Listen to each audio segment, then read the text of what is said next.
pessoal do terceiro ano. Estamos aqui gravando aula, né? Não dá para parar, final do ano tem Enem. E aí o terceiro ano é uma aula especial. Que na verdade o terceiro ano seria um bate-papo, né?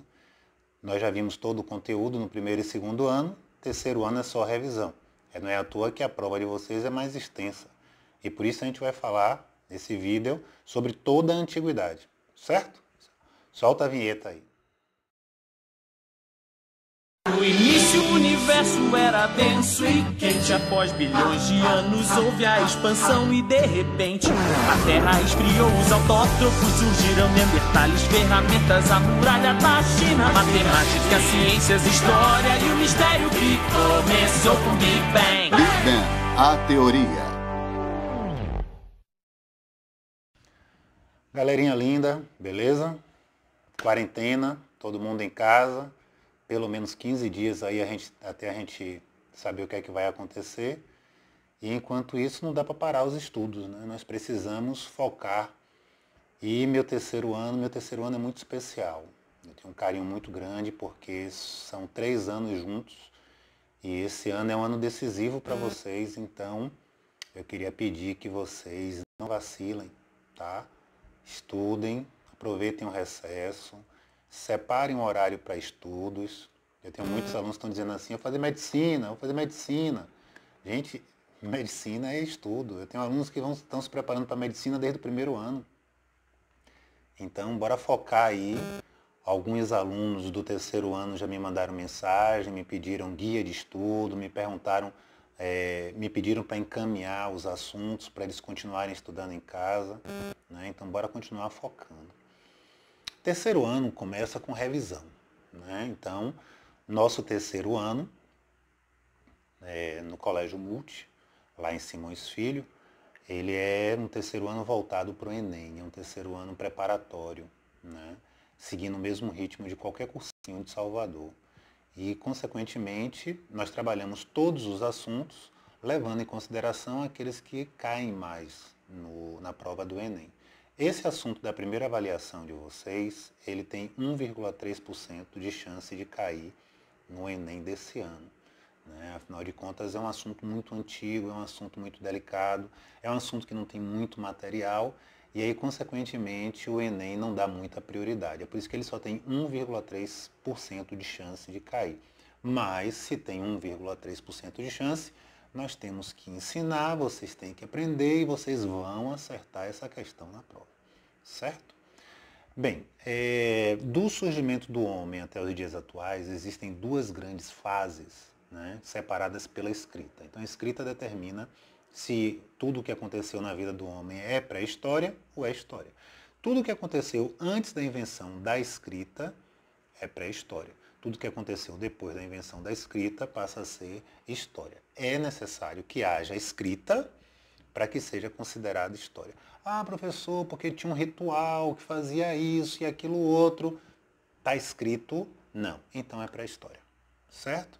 Se tiver escrito, porque abria a barriga da pessoa, extraía os órgãos, colocava os órgãos em potes separados,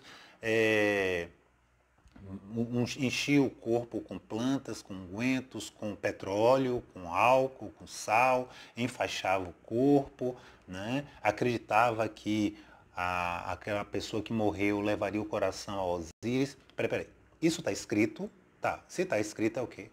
História. Certo? Se tiver escrito, é história. E se não tiver escrito, é pré-história. Quem inventou a escrita foram os sumérios na Mesopotâmia. Então, bora dar uma geral aí. Pré-história, paleolítico, neolítico, idade dos metais. Eu já mandei o vídeo do primeiro ano para o terceiro, porque esse assunto é o mesmo. Paleolítico, idade da pedra lascada, neolítico, idade da pedra polida. E a idade dos metais é quando o homem começou a extrair o metal e utilizar o metal como instrumento. Então, quando ele usava instrumentos de pedra, idade da pedra. Pedra lascada, pedra polida. Quando ele começou a usar metais, idade dos metais. Na idade dos metais, o homem desenvolveu as primeiras comunidades. Nestas primeiras comunidades, o homem inventou a escrita. As primeiras comunidades, elas eram chamadas civilizações fluviais. Por quê? Porque havia necessidade de rios para a sobrevivência do homem. Professor, qual a importância dos rios para a sobrevivência do homem? A agricultura. No Paleolítico, o homem era caçador, coletor e nômade. Quando ele vai para o Neolítico e que o homem desenvolve a agricultura, o que a gente chama de revolução agrícola ou revolução neolítica, o homem vai se sedentarizar. Mas essa sedentarização só é possível às margens de rio. Não adianta nada ele se sedentarizar numa região desértica, um pântano, umas pedras. Então, para se sedentarizar, ele precisava de terras férteis e água. E é por isso que as primeiras civilizações surgiram às margens de rios. E por isso elas são chamadas de civilizações fluviais. Foram elas o rio Nilo, né? O Egito é uma dádiva do Nilo, então o Egito só surgiu. O Egito é uma civilização fluvial e só surgiu em decorrência do rio Nilo. Se não existisse rio Nilo, não haveria como criar uma sociedade na região desértica, né, onde hoje existe o Egito. E a Mesopotâmia, que surgiu em decorrência de dois rios, o rio Tigre e o rio Eufrates. Então você tem os dois rios e a terra entre os dois rios é chamada de Mesopotâmia. Levando ao pé da letra, Mesopotamos, potamos é terra, meso é meio. Então é a terra do meio, a terra entre os rios. É por isso que a tradução de Mesopotâmia é terra entre rios.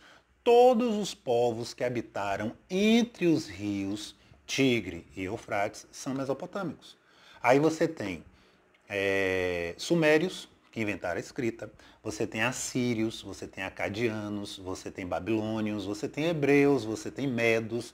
Os medos, quando fugiram da região, deram origem a duas grandes civilizações, os gregos e os persas. É por isso que a guerra entre gregos e persas é chamada de guerras médicas, porque é a guerra entre os povos medos, oriundos da antiga Mesopotâmia. Olha que curiosidade. A Bíblia fala sobre o dilúvio. Gente, eu não critico a Bíblia, né? Eu talvez seja um dos poucos professores de história católicos que você conheça. E eu não tiro o mérito da Igreja Católica, mas também não deixo de falar toda a verdade sobre ela. Então, todos os erros que ela cometeu, eu falo. Não tem problema nenhum com isso. E a Bíblia, ele é um material histórico muito bom, muito bom. Só que ele é alegórico. Então, ele não bota entrelinhas. As entrelinhas são muito importantes. Aí, quando você lê na Bíblia que diz assim, porque o dilúvio foi quando Deus, né, fez chover por 40 dias, 40 noites e o mundo foi coberto por água. Aí, na nossa cabeça, está lá o mundo, o planeta Terra, né, o planeta Terra redondo, né, ele todo azul e a água escorrendo. Mas lembre que o mundo para eles não era esse. Então, se na Bíblia tivesse entrelinhas, na entrelinha vinha assim, o mundo conhecido para os povos antigos era a antiga Mesopotâmia. Então, quando a Bíblia fala no dilúvio, foi a enchente dos rios Tigre e Eufrates. Então, quando os rios Tigre e Eufrates encheram, inundaram a Mesopotâmia, era o mundo conhecido. E as pessoas fugiram daquela região. Os hebreus fugiram com a Arca da Esperança, a Arca de Noé. Então, vocês lembram dessa passagem da Bíblia. Então, a região da Mesopotâmia ela só surgiu em decorrência da existência desses dois rios. Eles encontraram a unificação política em dois momentos, que é o primeiro Império Babilônico e o segundo Império Babilônico. O primeiro Império Babilônico na mão de Hammurabi, né, lembram de Hammurabi, né, um dos primeiros conjuntos de leis escritas da humanidade, né? Então você tem aí o Código de Hammurabi, mas a prova pode chamar de Lei de Hammurabi, ou Lei de Talião, ou popular, olho por olho, dente por dente. Também pode aparecer assim na prova. Está se referindo ao Código de Hammurabi. Aqui se faz, aqui se paga. Olho por olho, dente por dente. O segundo Império Babilônico foi governado por Nabucodonosor, que construiu os Jardins Suspensos da Babilônia, que é considerado uma das 7 maravilhas antigas da humanidade, certo? Eles construíram prédios antigos. Outra passagem da Bíblia, as zigurates. Zigurates eram torres, né? E a maior torre construída pelo homem, segundo a Bíblia, foi uma torre para alcançar Deus. Torre de Babel.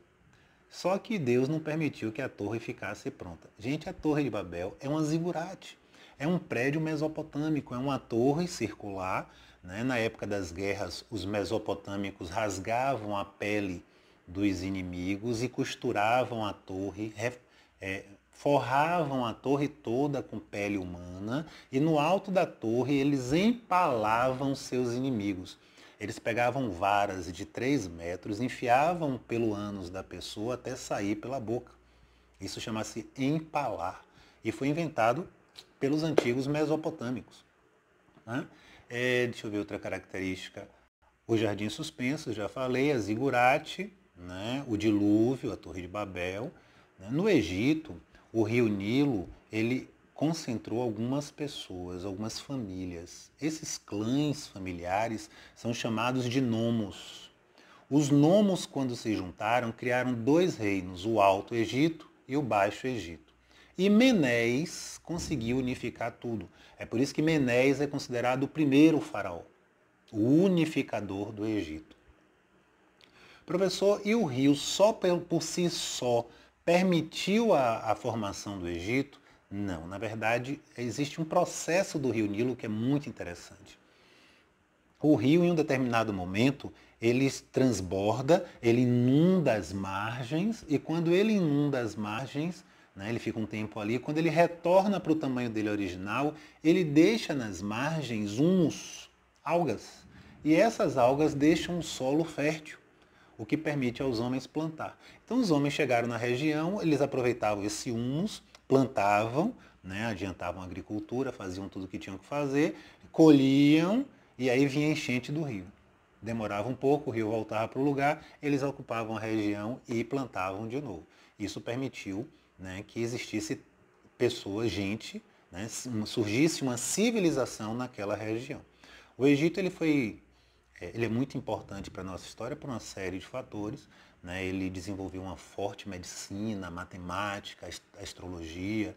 Né? A medicina, né, se fala, a mumificação, a extração dos órgãos, o cuidado com os órgãos, tudo isso permitiu que os egípcios desenvolvessem muito a medicina, né? Abrir os corpos, estudar os órgãos. Além das civilizações fluviais, Egito e Mesopotâmia, nós temos os hebreus que nos deram o monoteísmo. Né? Todas essas civilizações antigas são politeístas. Os hebreus eram os únicos monoteístas e hoje o mundo, apesar de não ter uma religião única, ele é monoteísta. Né? O cristão é monoteísta, o muçulmano é monoteísta, é uma herança dos povos hebreus. E houveram também as civilizações clássicas, também chamadas de civilizações ocidentais, que é Grécia e Roma. Né? Grécia nunca alcançou uma unidade política, porque as cidades eram muito poderosas, então as cidades tinham autonomia, eram cidades-estados.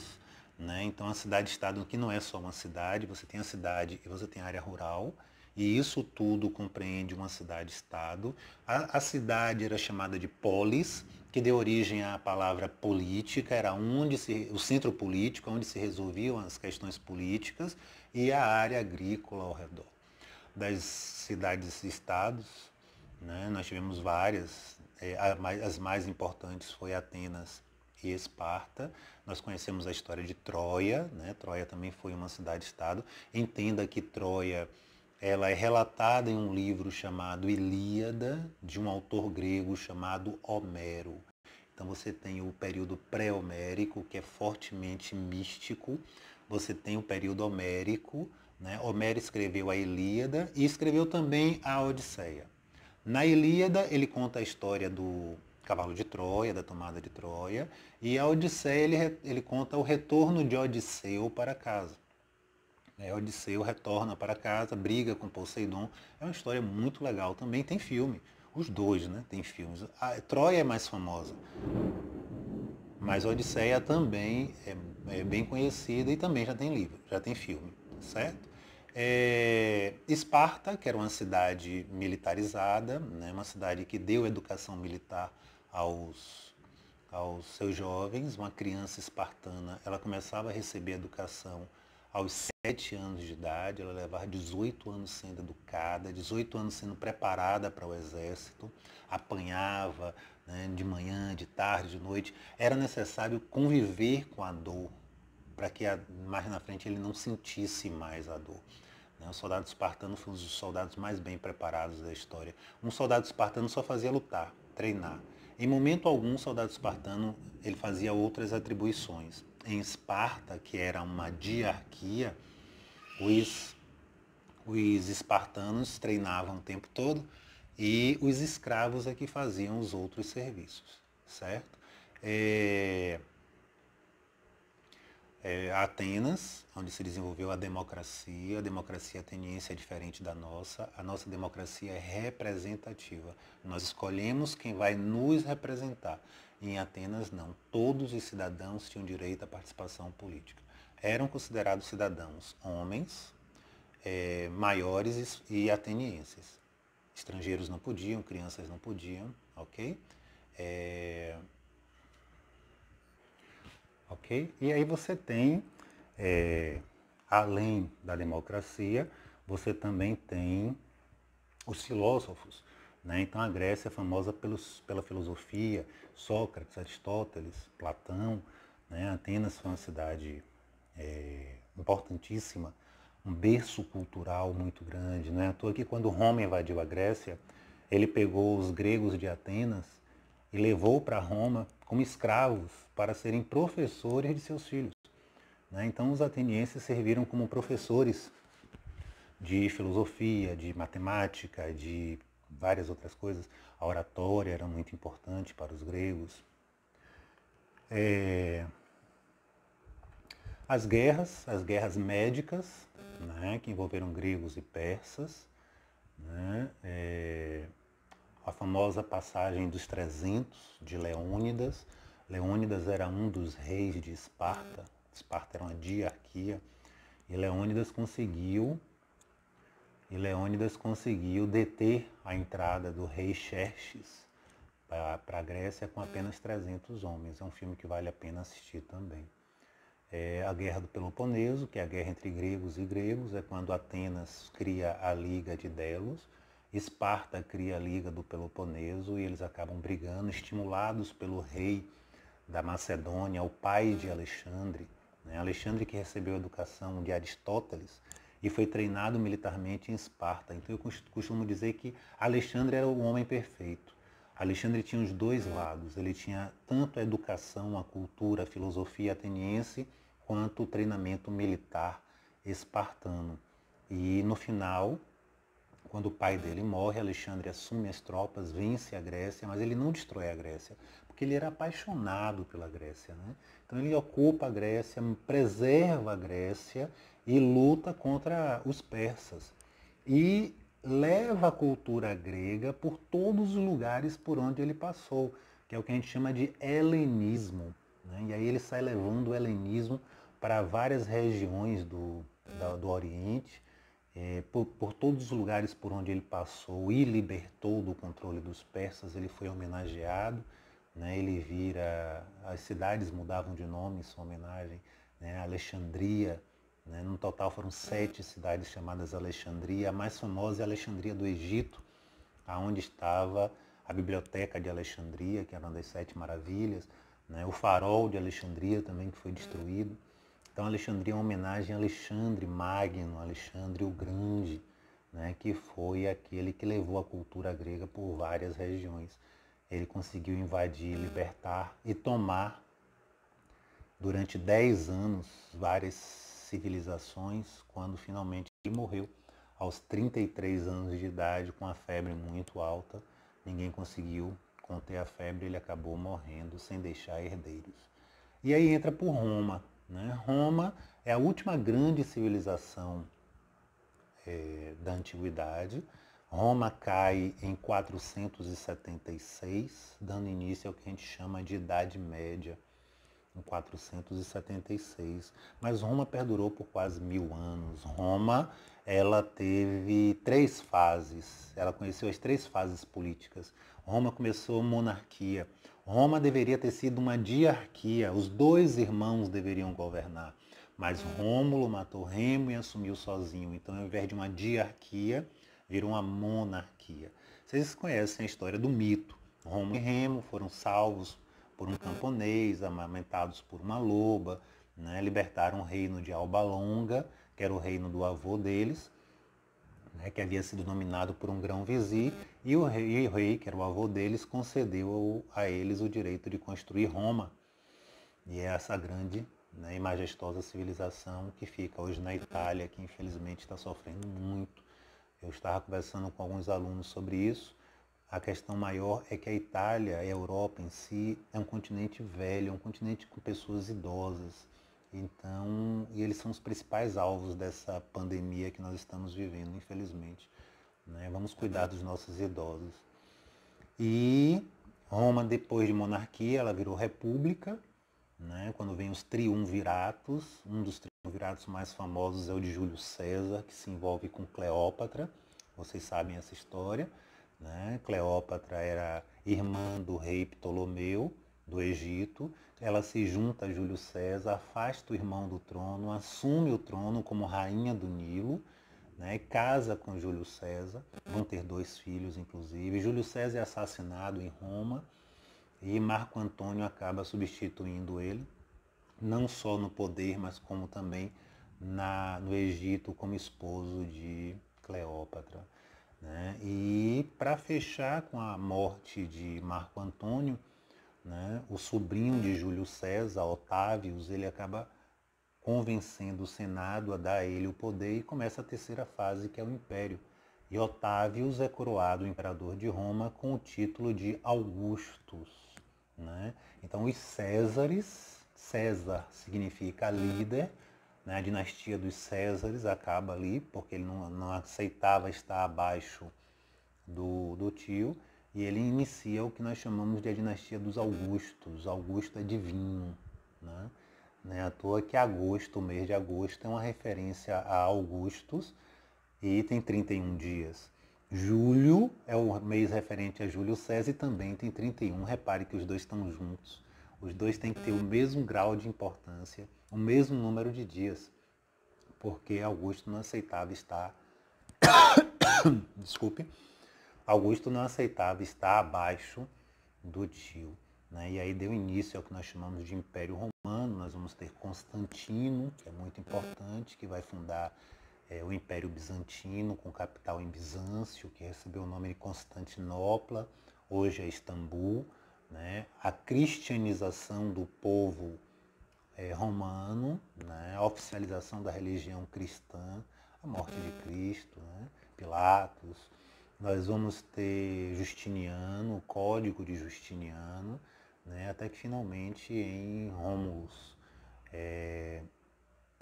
no ano de 476, os bárbaros, aqueles povos que não falavam latim, eles invadem, dominam Roma, né? Mas não destroem. Eles criam um sacro Império Romano Germânico do Ocidente. Então Roma e os germânicos se juntam sob o controle da Igreja Católica, por isso que ele é sacro. A Igreja Católica, muito inteligente, ficou dos dois lados, quem ganhasse para ela era vantagem. E aí esse sacro Império Romano Germânico do Ocidente, que funde as duas culturas, tanto a cultura romana como a germânica, vai permitir que a humanidade sobreviva por mais 1000 anos aí no que nós chamamos de Idade Média. Dou uma parada por aqui, foi uma geral do assunto. Vale lembrar que esse assunto já foi dado no primeiro ano, já foi revisado em sala de aula e é o assunto da prova de vocês, beleza? Beijo aí enorme no coração, se cuidem, façam higienização, lavem as mãos, cuidem dos idosos, certo? Fiquem com Deus. Beijo no coração de vocês.